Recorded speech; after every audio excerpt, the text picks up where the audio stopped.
For over 70 years, one of the most extraordinary stories in American military history remained buried in classified files.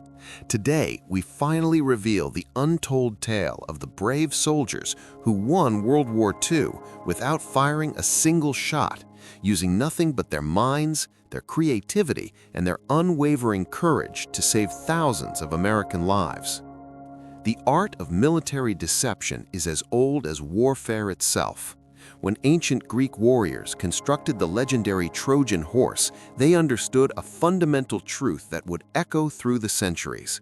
Sometimes the greatest victories come not from the strongest weapons, but from the most ingenious minds. Little did they know that over 2 millennia later, their legacy would inspire a group of American heroes to pull off the most audacious military deception in human history. Our story begins not on the beaches of Normandy or in the deserts of North Africa, but in the earliest days of our nation, when a young general named George Washington faced the impossible task of defeating the most powerful military force in the world with a ragtag continental army. Washington understood that conventional warfare would lead to certain defeat, so he turned to deception. During the harsh winter at Valley Forge, Washington's men were starving, freezing, and deserting in droves. But Washington ordered his remaining soldiers to build extra campfires each night, creating the illusion that his army was twice its actual size. British scouts reported a formidable force, when in reality, Washington commanded barely 3,000 defective troops. This simple deception bought him precious time to regroup and train his forces. Later, when Washington planned his daring crossing of the Delaware, he employed another brilliant ruse. He spread false intelligence through known enemy sympathizers, suggesting he would attack Princeton. Meanwhile, he secretly prepared to strike Trenton. The deception worked perfectly. The Hessian garrison at Trenton was caught completely off guard on Christmas morning, 1776, leading to a victory that reinvigorated the American cause and changed the course of the Revolutionary War. But perhaps Washington's greatest deception came during the Siege of Yorktown in 1781. Working with French allies, Washington created an elaborate ruse suggesting he planned to attack New York City. He had his men build fake camps, spread false documents, and even construct fake bread ovens to suggest a long-term encampment. Meanwhile, he secretly marched south to Virginia, trapping British General Cornwallis at Yorktown and forcing the surrender that would end the war and secure American independence. These early lessons in military deception would prove prophetic. Fast forward to the 20th century when the world faced its darkest hour. As Nazi Germany conquered Europe and Imperial Japan dominated the Pacific, a new generation of American military leaders would rediscover the power of deception warfare, taking it to levels that Washington could never have imagined. The story of modern military deception truly begins in the scorching deserts of North Africa, where British forces faced Field Marshal Erwin Rommel's seemingly invincible Afrika Korps. The situation looked hopeless. Rommel, known as the Desert Fox for his cunning tactical brilliance, had pushed British forces back across hundreds of miles of desert. London desperately needed a miracle. That miracle came in the unlikely form of a stage magician named Jasper Maskelyne. Before the war, Maskelyne had dazzled audiences across Britain with elaborate illusions, making elephants disappear and performing impossible feats of magic. When war broke out, this eccentric showman convinced the British military that the same principles that worked on stage could work on the battlefield. Maskelyne was assigned to a top-secret unit called A-Force, tasked with developing tactical deception operations in the Middle East. What followed was a masterclass in military illusion that would save British forces from certain defeat. Working with a small team of artists, engineers, and craftsmen, Maskelyne began creating illusions on a scale never before attempted. His first major challenge came when British commanders needed to hide the strategic port of Alexandria from German bombers. Maskelyne's solution was breathtakingly audacious. He constructed a fake Alexandria, complete with dummy buildings, fake ships, and artificial harbor lights 3 miles from the real city. When German bombers arrived, guided by reconnaissance photos, they found nothing but empty desert where they expected to find their target. But Maskelyne's greatest triumph came before the pivotal Battle of El Alamein. British General Bernard Montgomery was planning a massive offensive, but he needed to conceal the true location and timing of his attack from Rommel's reconnaissance aircraft. Maskelyne proposed Operation Bertram, a deception so elaborate it would make his stage performances look like simple card tricks. The plan required hiding 2 entire armored divisions while simultaneously creating fake armies in the wrong locations. Maskelyne's team constructed hundreds of dummy tanks made from plywood and canvas, so realistic that even British soldiers were fooled from a distance. They used mirrors and lights to simulate the reflection of tank periscopes and even created fake tank tracks using special rollers. Meanwhile, they had to hide Montgomery's real tanks. Maskelyne's ingenious solution was to disguise them as supply trucks using specially designed canopies that transformed the distinctive silhouette of a tank into the harmless profile of a logistics vehicle. From the air, Rommel's reconnaissance pilots saw exactly what Maskelyne wanted them to see: supply depots where deadly armored divisions were actually positioned. The deception extended far beyond visual tricks. Maskelyne's team created fake radio traffic, simulating the communications patterns of armored units in the wrong locations. They built elaborate fake supply depots, complete with dummy fuel tanks and ammunition stores. They even constructed a fake railway line, complete with a dummy train station, to suggest that British supplies were being delivered to an entirely different sector of the front. The level of detail was extraordinary. Maskelyne's artists painted realistic shadows beneath the dummy tanks, positioned at exactly the right angles for different times of day. They created fake tire tracks and even scattered fake equipment around the dummy positions to simulate the natural disorder of a real military encampment. When Montgomery finally launched his offensive on October 23, 1942, Rommel was caught completely off guard. The Desert Fox, who had never been deceived in battle, suddenly found himself facing attacks from directions he had left virtually undefended. The Africa Corps, which had seemed invincible just weeks earlier, was routed in one of the most decisive victories of the entire war. The success of Operation Bertram sent shockwaves through military circles on both sides of the Atlantic. American military planners, who had been skeptical of British deception operations, suddenly realized they were witnessing a revolution in warfare. If a handful of magicians and artists could fool one of Germany's finest generals, what might be possible with proper resources and organization? The answer to that question was already taking shape in the corridors of the Pentagon, where a small group of visionary officers were developing plans for the most ambitious deception operation in military history. They understood that the upcoming invasion of Nazi-occupied Europe would require more than just superior firepower and brave soldiers.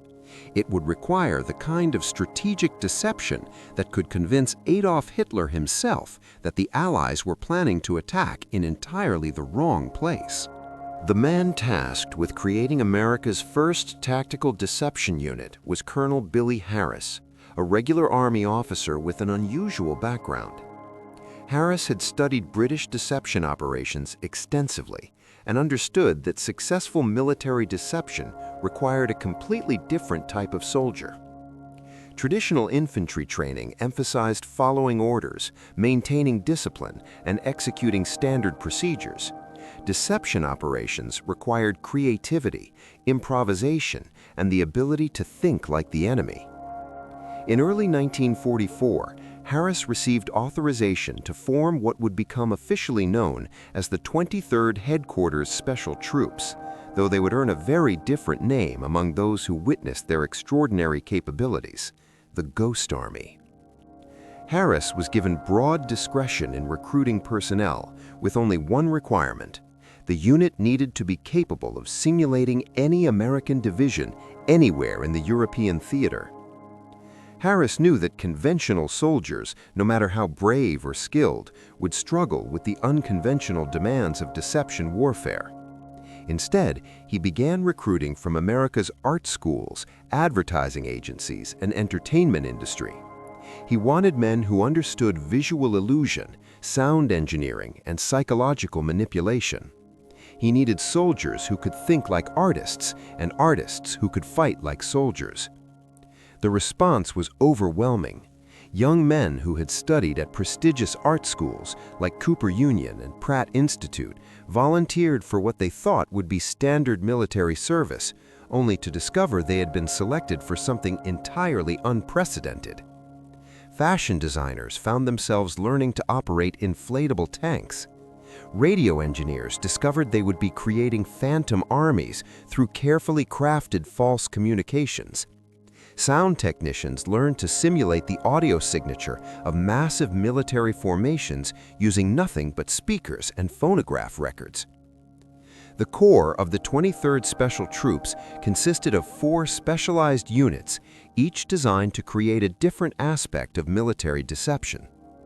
The 603rd Engineer Camouflage Battalion was responsible for visual deception, creating dummy tanks, aircraft, and artillery pieces so realistic they could fool enemy reconnaissance from just a few hundred yards away. The 332nd Signal Service Company handled radio deception, broadcasting false communications that would convince German intelligence they were monitoring the radio traffic of entire American divisions. The 244th Signal Operations Company managed more sophisticated electronic warfare operations, including the interception and analysis of German communications. Perhaps most importantly, they were responsible for creating the complex web of false radio traffic that would make phantom American armies seem completely real to enemy intelligence officers listening in from hundreds of miles away. The 4th Unit, the 406th Engineer Combat Company, provided security and basic engineering support, but their most important role was maintaining the illusion through careful attention to the countless small details that make deception believable.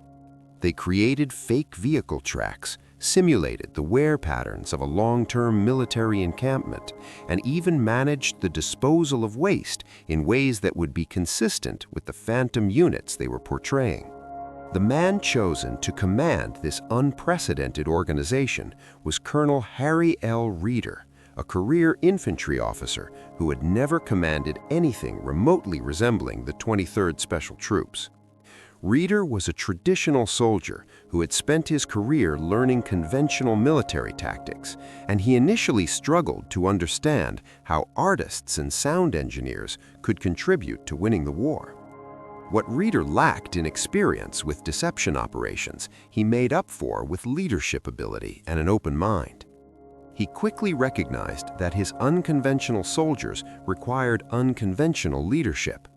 Instead of rigid military discipline, he fostered an atmosphere of creative collaboration. Instead of standardized procedures, he encouraged innovation and experimentation. The transformation was remarkable.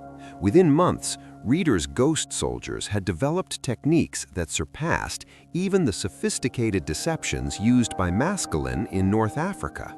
They created inflatable tanks that were virtually indistinguishable from real armor when viewed through German periscopes. They developed sound trucks that could simulate the audio signature of tanks, artillery, and troops from miles away.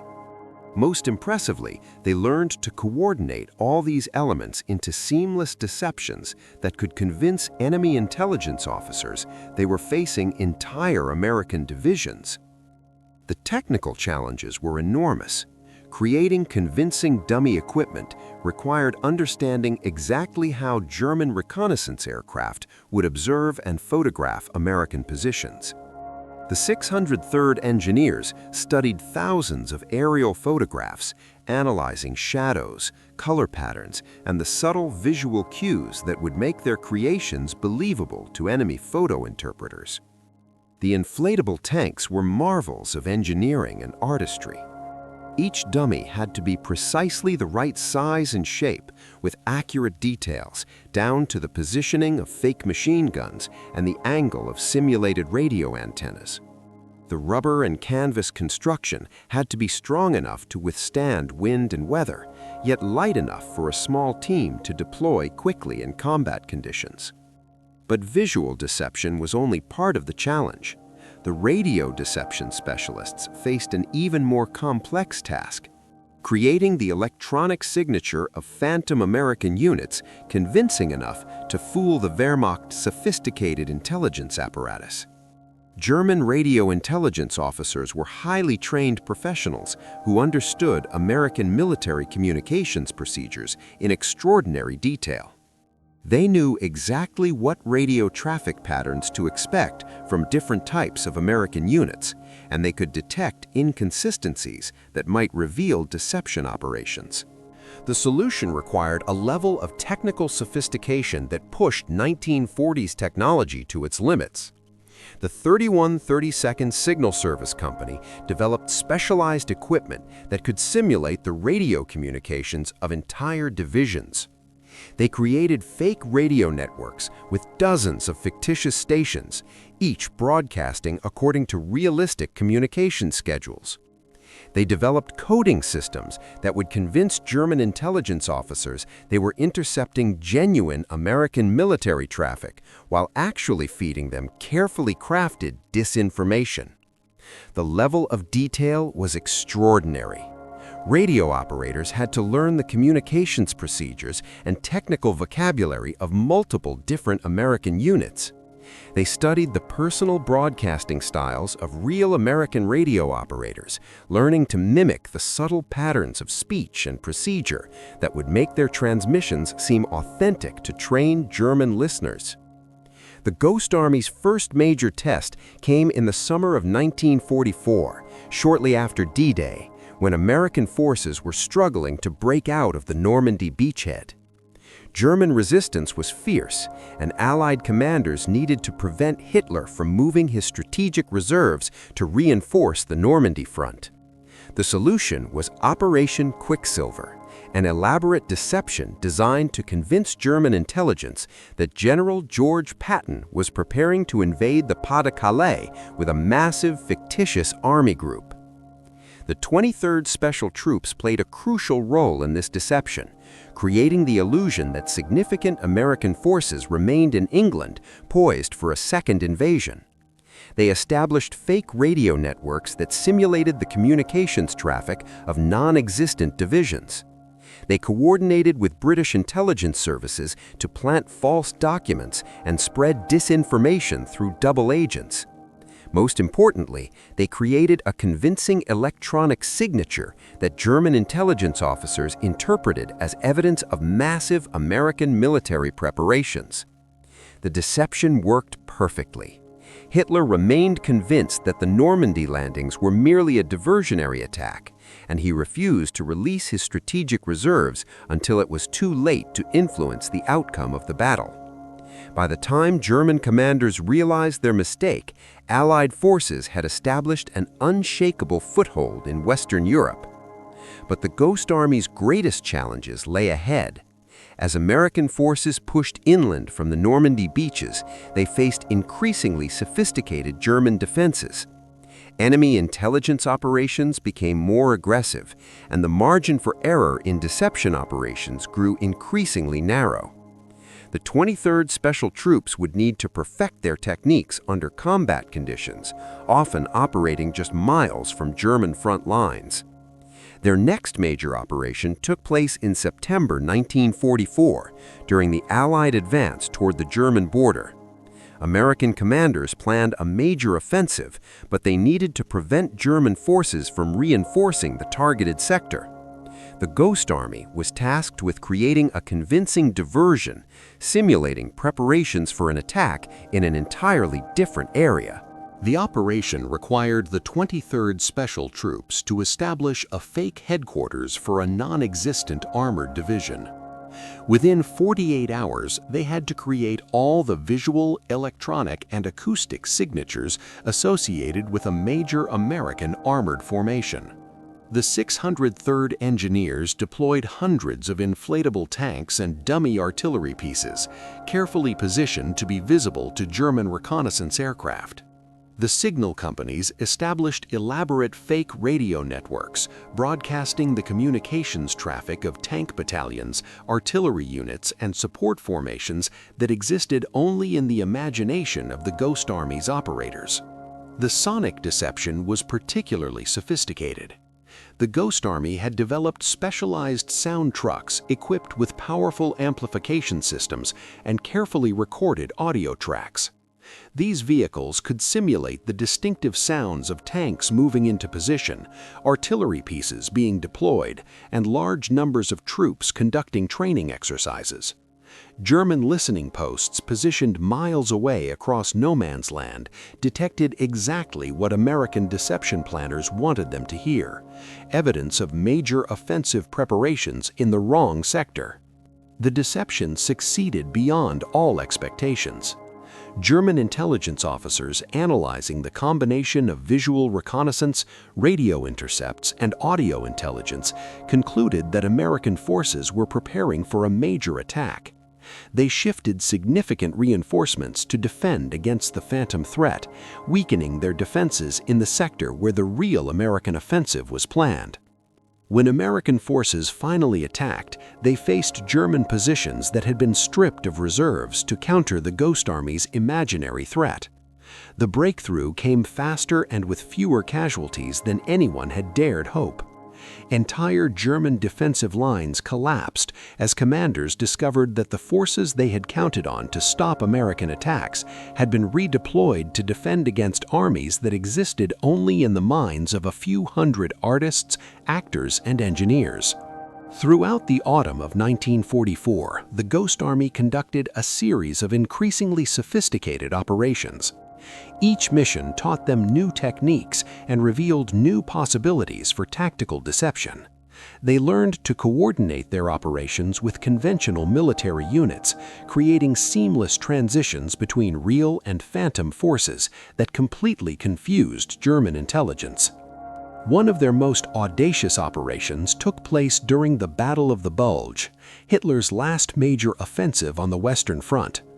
As German forces smashed through American lines in the Ardennes forest, Allied commanders desperately needed to prevent Hitler from committing his strategic reserves to the attack. The Ghost Army was tasked with creating the illusion that American forces were preparing a major counteroffensive in an entirely different sector.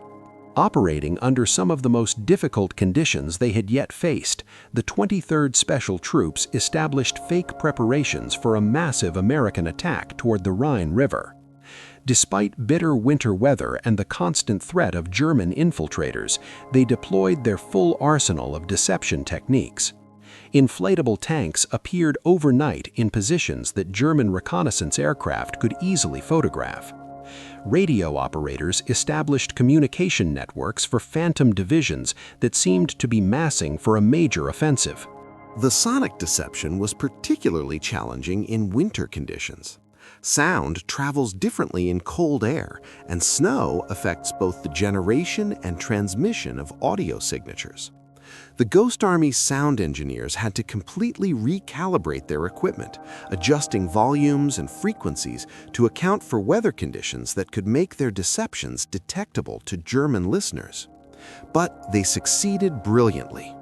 German intelligence officers, already stretched thin trying to analyze intelligence from across the European theater, concluded that American forces were preparing for a major offensive that would threaten the Reich itself.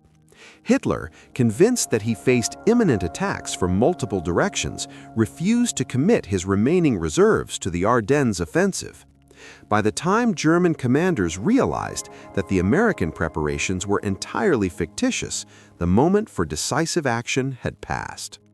The Ghost Army's operations during the Battle of the Bulge demonstrated how tactical deception could influence strategic decision-making at the highest levels of enemy command. Their phantom preparations convinced Hitler himself that American capabilities were far greater than they actually were, leading to German strategic decisions that ultimately contributed to Nazi defeat. As 1945 began, the Ghost Army faced their greatest challenge yet, supporting the Allied crossing of the Rhine River, Germany's last major natural barrier. German commanders understood that losing the Rhine would mean the end of the war, and they had concentrated every available resource to defend the river line. Allied planners needed to ensure that German reserves were positioned in the wrong locations when the real crossings began. The deception operation was staggering in its complexity. The Ghost Army had to simulate preparations for multiple river crossings, each one convincing enough to draw German reserves away from the actual crossing sites. They established fake logistics hubs, simulating massive supply operations that would be necessary to support major amphibious operations. They deployed inflatable landing craft and dummy bridging equipment, creating the visual signature of preparations for operations that would never take place. The radio deception was equally sophisticated. Signal operators created communication networks for phantom engineer battalions specializing in river crossing operations. They broadcast fake logistical communications, discussing the movement of bridging materials and amphibious equipment to areas where no real preparations were taking place. German intelligence officers intercepting these communications developed a completely false picture of Allied intentions. The sonic component of the deception required new techniques developed specifically for the Rhine operations. The Ghost Army sound engineers created audio recordings of specialized equipment, bridge construction sounds, the distinctive noise of amphibious vehicles, and the complex acoustic signature of major engineering operations. These sounds, broadcast from carefully concealed speaker systems, convinced German listening posts that Allied forces were preparing for river crossings at multiple locations along the Rhine. When Allied forces finally crossed the Rhine in March 1945, they faced German defenses that had been systematically weakened by months of Ghost Army deceptions. German reserves had been dispersed to defend against phantom threats, leaving the actual crossing sites vulnerable to rapid Allied penetration. Within days, Allied armored formations were racing across Germany, encountering minimal resistance from an enemy that had been completely outmaneuvered by superior intelligence and deception operations. The success of the Rhine crossings marked the beginning of the end for Nazi Germany. By this time, the Ghost Army had participated in more than 20 major deception operations, each one contributing to Allied victory and saving countless American lives. Their techniques had evolved from simple visual tricks to sophisticated, multi-dimensional deceptions that could fool the most experienced enemy intelligence officers.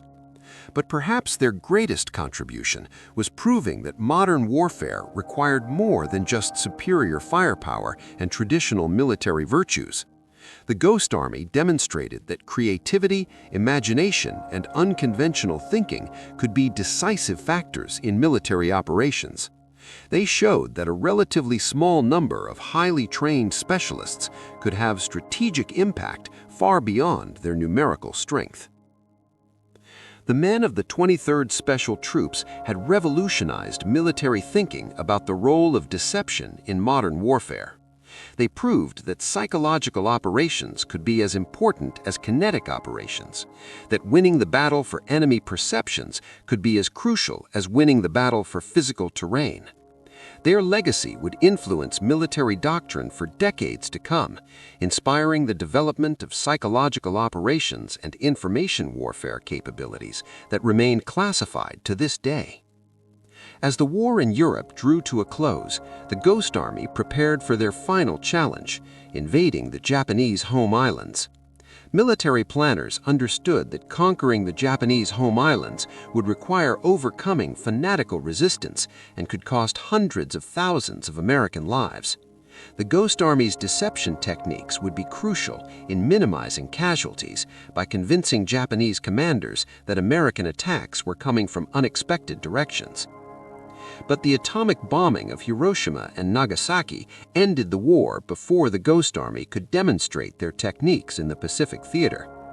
On August 15, 1945, Emperor Hirohito announced Japan's surrender, and World War II finally came to an end. The Ghost Army had helped achieve victory in Europe, but they would never have the opportunity to prove their effectiveness against a completely different enemy in entirely different terrain and weather conditions. The end of the war brought an unexpected challenge for the men of the 23rd Special Troops. They had to disappear as completely as the phantom armies they had created. Military authorities understood that the techniques developed by the Ghost Army represented a crucial advantage in any future conflicts. The details of their operations were immediately classified at the highest levels of secrecy. The soldiers who had spent years creating elaborate illusions to fool enemy intelligence suddenly found themselves required to maintain an even more complex deception, pretending that their unit had never existed. They were forbidden to discuss their wartime service, even with family members. Their official military records were altered to remove any reference to the 23rd Special Troops. Many were transferred to conventional units with cover stories that explained their presence without revealing their actual wartime activities. The secrecy was so complete that even military historians had no access to information about the Ghost Army's operations. Official histories of World War II made no mention of tactical deception units. The men who had helped win the war through their creativity and courage became invisible heroes, unknown even to the country they had served so brilliantly. For more than 50 years, the story of the Ghost Army remained one of the most closely guarded secrets in American military history. The veterans who had served in the 23rd Special Troops grew old and began dying without ever receiving public recognition for their extraordinary contributions. Their families knew only that they had served honorably in World War II, with no understanding of the crucial role they had played in Allied victory. The first hints of the Ghost Army's existence began to emerge in the 1990s as military historians gained access to previously classified documents. Even then, the full story remained hidden behind multiple layers of security classification. The techniques developed by the 23rd Special Troops were still considered too sensitive for public disclosure, and many documents remained classified decades after the war's end. It wasn't until 1996 that the first comprehensive account of the Ghost Army's operations became publicly available. Rick Beyer, a documentary filmmaker and historian, spent years researching the unit's history and tracking down surviving veterans. His work revealed for the first time the extraordinary story of the soldiers who had won World War II through deception rather than destruction. The response from the American public was overwhelming. Veterans organizations, military historians, and ordinary citizens were amazed to learn that such an important story had remained hidden for more than half a century. The surviving members of the 23rd Special Troops, now elderly men in their 80s and 90s, finally received the recognition they had earned decades earlier. But even today, many details of the Ghost Army's operations remain classified. The full extent of their techniques, the complete list of their operations, and the detailed assessments of their effectiveness are still considered too sensitive for public disclosure. Modern military forces continue to use deception techniques developed by the Ghost Army, and military planners believe that revealing too much information could compromise current operations. What we do know is extraordinary enough.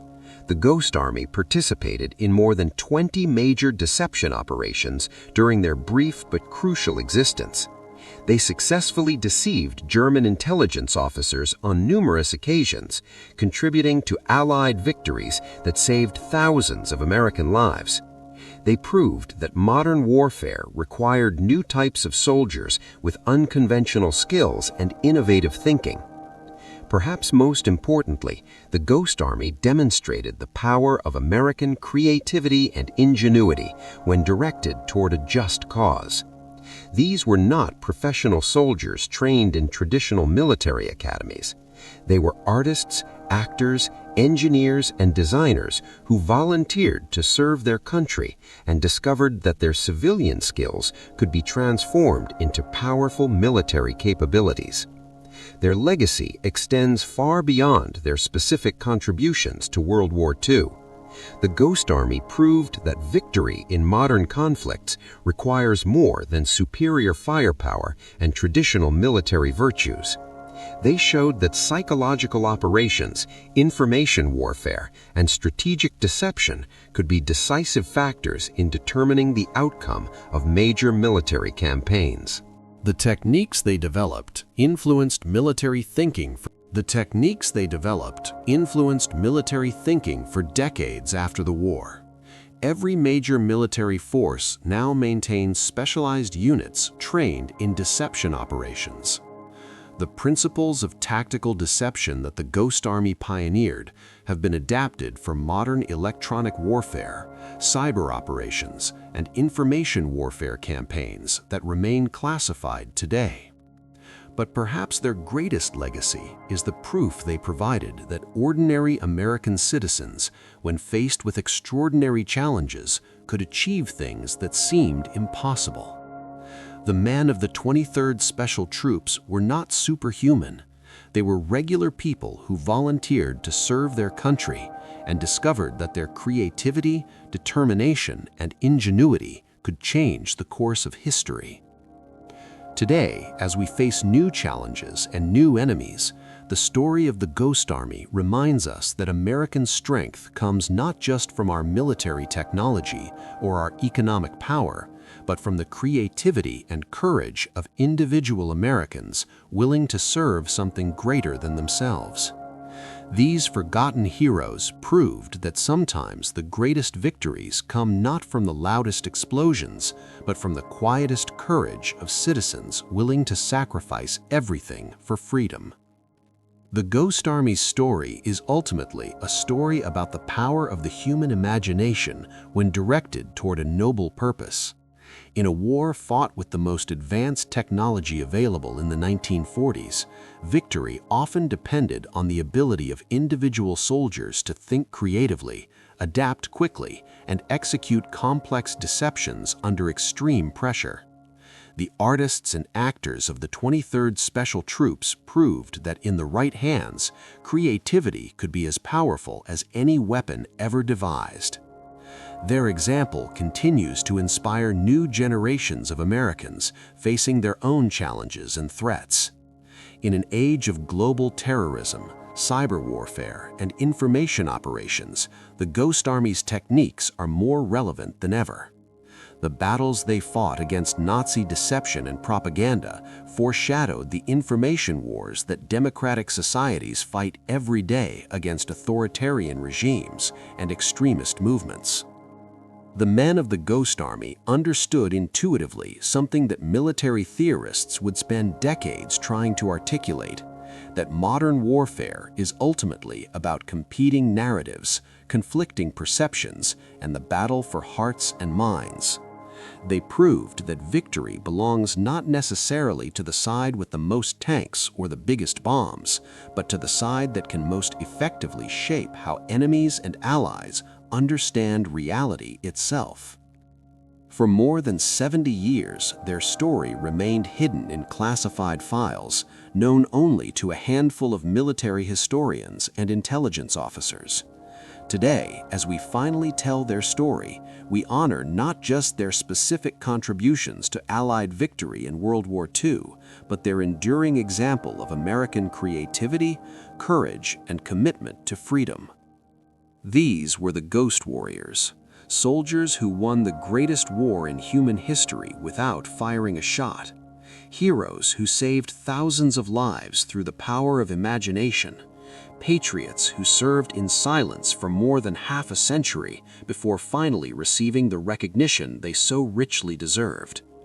Their legacy reminds us that in the darkest hours, when freedom itself hangs in the balance, ordinary Americans can achieve extraordinary things when they stand together in service of liberty and justice for all.